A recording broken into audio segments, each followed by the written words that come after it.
She married my dad for control, not love. Now she's furious I'm not obeying her. Part 6.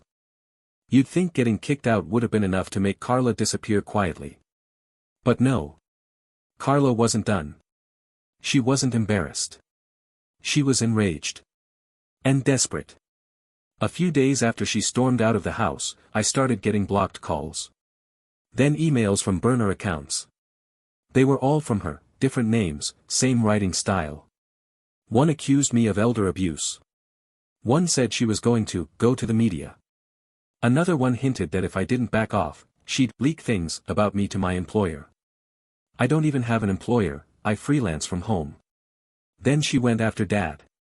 She showed up at his doctor's office, claiming to be his legal caretaker. Tried to access his medical records. The receptionist knew something was off and called me. Luckily, the legal paperwork we filed was already processed, and the office had the new documentation listing me as the medical proxy. They denied her access and flagged her behavior. So what did she do next? Filed a police report claiming I was isolating and abusing my father. Yeah. That happened.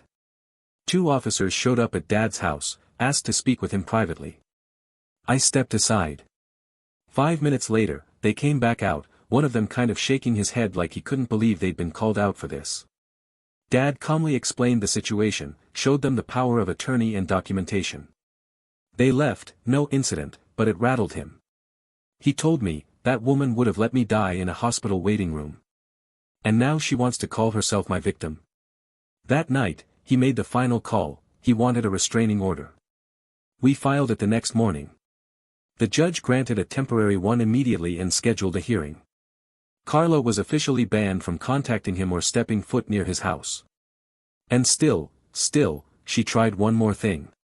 She reached out to a cousin of mine she barely knew, told her this sob story about how I was a gold digger manipulating my poor, sick dad. Luckily, that cousin's got a sharp head on her shoulders. She called me directly and said, yeah, she just made herself look even worse. At that point, Carla was out of moves. The family knew. The law knew.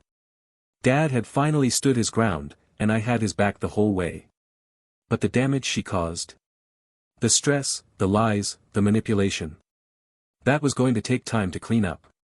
We start picking up the pieces, and uncover one last secret Carla thought we'd never find.